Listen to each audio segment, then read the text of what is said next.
Welcome to another episode of The Brand Called You, a podcast and podcast show that brings you leadership lessons, knowledge, experience, and wisdom from thousands of successful individuals from around the world. I'm your host, Ashutosh Garg, and today I'm delighted to present a very, very senior and accomplished hotelier from Chennai, India, Mr. Vikram Lalvani.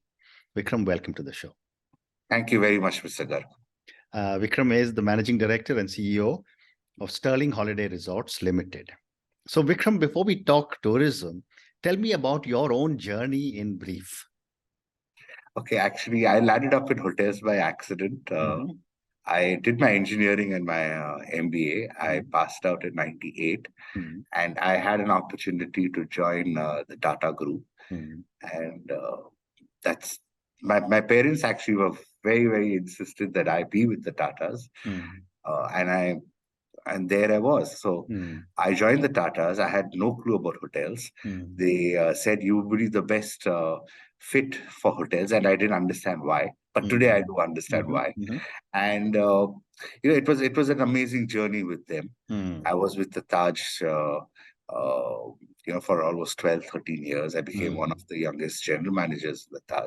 I started the revenue management for the Taj, which is now an industry-wide practice in India, in the hospitality as well as in the airline industry. Wonderful. And then you moved to Sterling Holiday Resorts. Tell me about this venture. All right, it's a Fairfax company. Sterling has been in existence since 1986, and Sterling has resurrected itself again in 2012. I was fortunate enough to join Sterling in 2015 as head of revenue management, and this company has been phenomenal, and I've grown in this company to become the MD CEO in 6 years. Wow. And Sterling Holiday Resorts is in what kind of hotels? So we are leaders in leisure hospitality. So we have over 40 resorts across the country and growing. And our primary focus is to create and to deliver experiences for holidaying customers across the country. So that's where we are.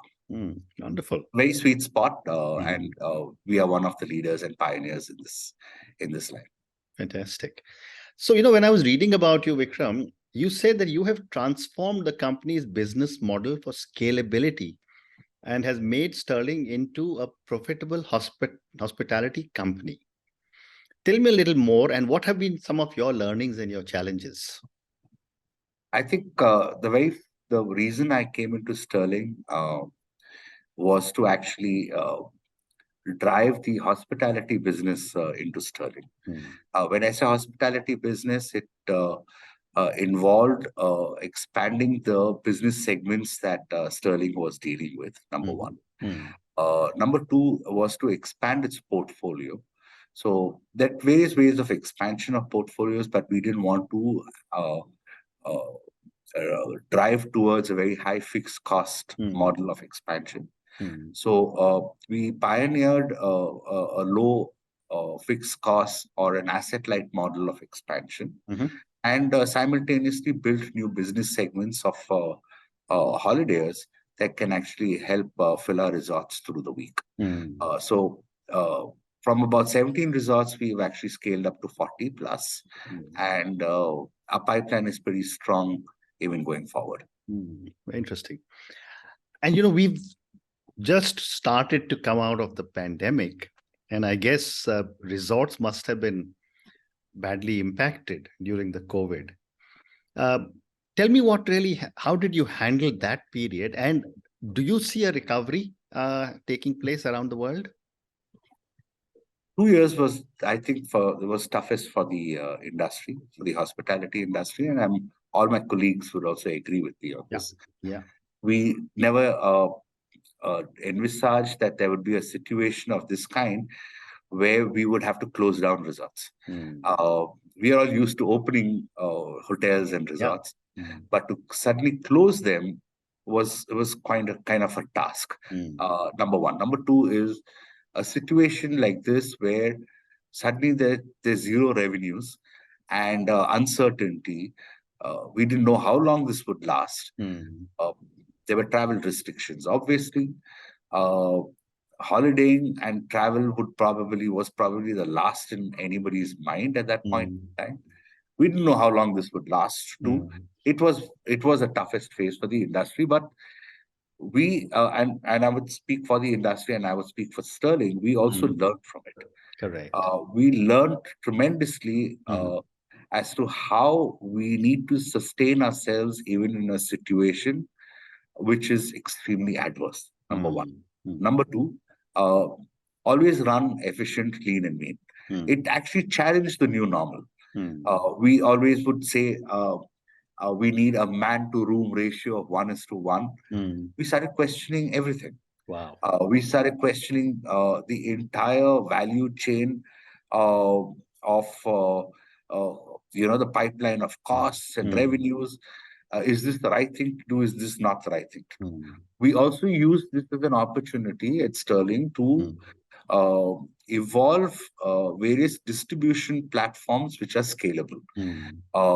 Today, we are probably the only ones in the hospitality industry that has a very scalable distribution platform, which anyone can actually book us in less than 2 minutes, even if a person is sitting in Agartala or an agent is sitting in Agartala or a corporate is sitting out of Jaipur. Wow. So we built those. So we started innovating because that was the only way. We thought that eventually when we come out of it, we could survive. It did teach the industry a lot, and it did teach us also quite a bit. Now, having said that, we did have patches where the hotels or travel did open up during those last 2 years. The first 3-4 months of the financial year were impacted. And in leisure business, that's the most impactful quarters in leisure business because of summer. But despite that, when we came out of it, pretty strong. We were still profitable at the end of the years. We ran efficiently. We in fact launched new hotels as we opened. We expanded our destinations, and I think that's how we all got out of it. And we got out of it pretty well. Now, today the industry is doing well. Things are back to normal. In fact, I would say, as the industry itself would say, there was revenge tourism. I didn't believe that there was revenge tourism, but it was more a pent-up demand that people started moving out. So the industry started doing well, and we have actually grown over the pre-pandemic levels. We, in fact, doubled our performance even over pre-pandemic levels. And will this sustain going forward? This should sustain going forward because the pandemic has also taught us how to be a lot more cost efficient. Absolutely. Well said. But there's another perspective, Vikram, that I keep hearing from people, and I speak to many people from your industry from around the world. They think while leisure is something which is really booming, business travel has not yet got back to the same levels. Do you think business travel will go back, or will digital conversations like you and I having take a big chunk away? I think business travel has already come back. It has. There are a lot of summits like the G20, conventions, weddings, even individual business travel has started. So I think, yes, leisure was the first one to take off. Correct. Eventually, business also did take off. So airports are full, flights are overflowing, hotels are doing well.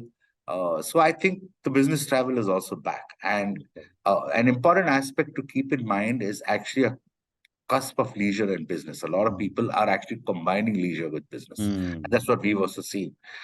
So they would do their business trips for 2-3 days and peel off on leisure for another 2 days. Wow. So these trends will continue to evolve. And I think the industry itself has matured enough now to create demand rather than just wait for demand to impact their business results. Fantastic. Let me now ask you a more macro question, Vikram. You are in the leisure part and you've been with Taj Hotels for many years. India as a destination has everything. And just before we started recording, you were telling me about movie tourism. Mm. What stops India from becoming a major tourist destination? I think there are a lot of, I think one of the main factors is possible lack of a positive reinforcement into the outside world. Okay. That India, one, has varied experiences under one roof. Number two, it's the infrastructure is actually improving. Number three is, I think, the way we communicate our tourism products to the outside world. The way Spain does it, I think we got to get a lot more savvy as they are in actually promoting India on a whole. And India's got everything that's there under the roof. I mean, people say India is expensive, taxes are high, but I don't believe that. I think every country globally also has expensive destinations that one can go to. But I think it's overall the packaging and the way we present ourselves can, far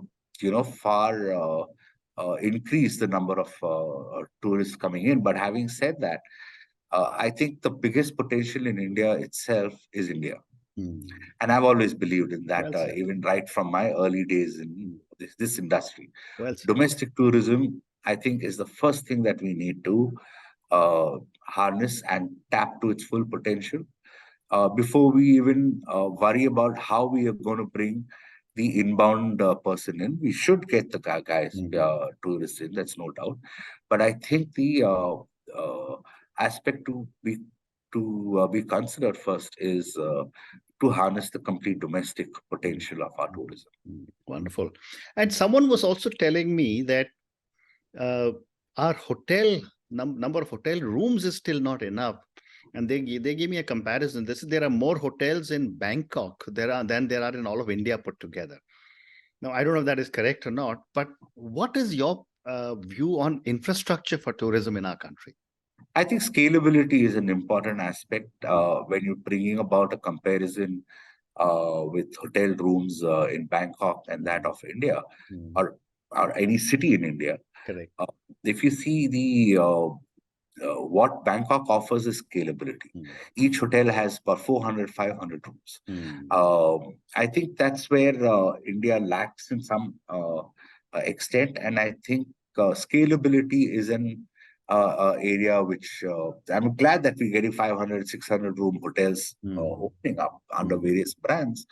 But I think when we get such scale in India, I think the whole map will change for itself.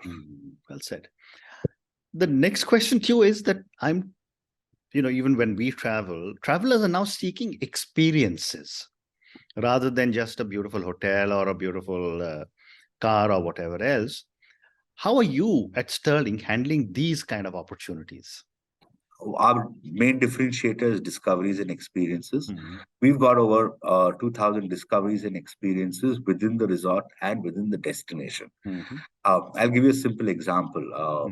One of our hotels in Ooty, the entire Nilgiris mountain rail, we've actually created a prototype of that right down to the last to exact scale, and actually have it in the lobby of one of our resorts in Ooty, which is Sterling in Ooty. We've also promoted a lot of aspects of the destination within our resorts, like the Toda huts in our another hotel in Ooty Infernal.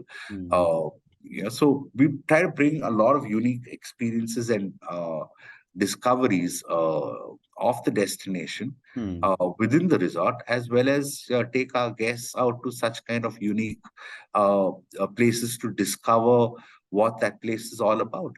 And each of our destinations actually has the discoveries and experiences which are productized, which customers can actually experience beyond what just the hotel room can give you, or the culinary experience can give you. So We are very much entrenched in this. This is one of our differentiators. And we strongly believe in also supporting the local communities in each of the destinations that we are in. Very interesting. My next question to you is on technology, Vikram. And the hotel industry is seeing some amazing changes of technology. I mean, of course, you've got the touchless entry to key cards, etc., etc. But I've also been seeing parts of the world robotics and robots being used for room service, etc. What are your thoughts on how is technology changing the business? See, I've always believed that use technology as an enabler, as a business enabler, and it cannot substitute customer interaction. Okay. I've always believed in that. You can't have a robot coming and serving you, soup and sticks, but then I would always use technology as a business enabler and to drive process efficiencies within the system. For example, we as I said, during the COVID period, we evolved and launched eventually Sterling One, which is our distribution platform, which enables us to distribute our hotel inventories and rates seamlessly across the globe. And people can book us in less than a minute and a half and fulfill their entire confirmation with us. So we use technology to enable business, and rather than technology replacing a frontline staff, I don't believe in that. Okay. So at the end of the day, we're coming into the hotel industry or a resort for also the touch and feel of people. And I think we cannot substitute that with technology. Well, technology is good to drive enablement, to drive efficiencies, but not to substitute frontline service. Well said. Well said. Two more questions, and this questions relating to leadership. From a hotel leader perspective, what are some of the important qualities a hotel leader should have? I guess one is patience. You got to always smile even if you're getting shouted at. So, I think even if you think that it's being unfair or unjust, I think you have to smile it off, but be polite but firm.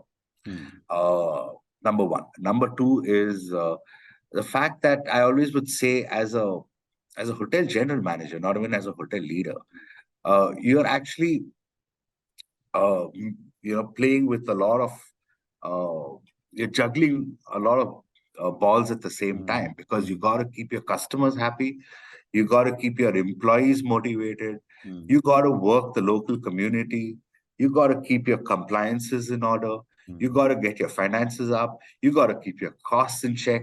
So there's a lot that the hotel general manager actually juggles with at the same time. He's in front of the customer. There are some customers who want more attention than other customers. So he or she is juggling with a lot of variables at the same time. And as you keep going up the ladder in this industry, I think this is something that we learn to evolve with. And that's where I would say the person who's able to actually juggle all this at the same time is actually more successful than the other. And yet, the second aspect is, even when you're asleep, you got to ensure that the service delivery to the customer is as consistent as it was when you're awake. Amazing. So I think that requires a different skill set. It requires a different mental framework, because it's 24/7. Even if you're out or you're asleep, it's 24/7. The customer is with you 24/7. In an airline, he's with you for 3 hours for that time span. In our case, he or she is with us for 24/7, and more so in leisure. The customer is with you in your resort, for a longer duration than a customer who's coming in on business. So we got to be very, very clear with the dynamics in all these aspects. Well said. And my last question to you, Vikram, and this is for the many, many people who will listen to our conversation. Based on your own amazing experiences and all the leadership you have provided to Sterling Holiday Resorts. What would you say are 3 lessons you want our viewers and listeners to take away from the perspective of tourism, service, and leadership? I think number one is integrity. Mm-hmm. Integrity, I mean, as a core value, I believe integrity come what may, number one. Mm-hmm. Number two is patience and resilience. Mm-hmm. You can't run up the ladder too soon, too fast. Yeah. You've got to be, there will be ups and downs. There are ups and downs. Mm-hmm. We've also gone through it. I've gone through it. Probably everyone's gone through it. Correct. But when you're down, you cannot just throw the towel and say that's the end. Mm-hmm. I think that's where resilience comes in. I think that's another important quality and aspect that one needs to consider. I think number three is to do with the fact that how do you take your people along with you? You can't do things individually. Even as a hotel general manager or as a hotel CEO, and you're trying to transform a business, you can't do things individually. You can't do things alone. I think the way one carries the entire team along gets them, gets them passionate to do what they want to do or what they have to do for the company. I think that's another tact that one needs to learn. Leadership at a distance, that's another big one. And I think, that's where a lot of failures do take place. It's easy to have your entire leadership team under your nose. But when your leadership team is far-flung across the country or across the globe, and you got to get them to beat on the same drum, I think that's the other differentiator in terms of leadership. Well said. In terms of the overall industry, in terms of tourism, I think things are looking up. Thankfully, hopefully, and thankfully, the worst is behind us. But I think even if the worst comes back, I think we are far more stronger today to face the situations that we were. Correct. You probably built in the resilience and the learning to handle the challenges that you're faced with. And on that note, Vikram, and your 3 amazing lessons of how critical it is to have integrity, to have the patience and the resilience to be able to look at where you will be in a few years from now, rather than hope for everything to be available to you tomorrow. And the third thing you said was how important it is to carry one's team, one's people with you. Thank you so much for speaking to me about your journey, about Sterling Holiday Resorts, about some of the beliefs of Sterling Holiday Resorts, some of the values that you have created for customers. Thank you also for speaking to me about tourism in general and how there are so many different opportunities available to really take tourism to the next level in our country. Thank you so much for speaking to me, and good luck. Thank you, Mr. Gar. Thank you very much. Thank you. Thank you for listening to the Brand Called You videocast and podcast, a platform that brings you knowledge, experience, and wisdom of hundreds of successful individuals from around the world. Do visit our website www.tbcy.in to watch and listen to the stories of many more individuals. You can also follow us on YouTube, Facebook, Instagram, and Twitter. Just search for the Brand Called You.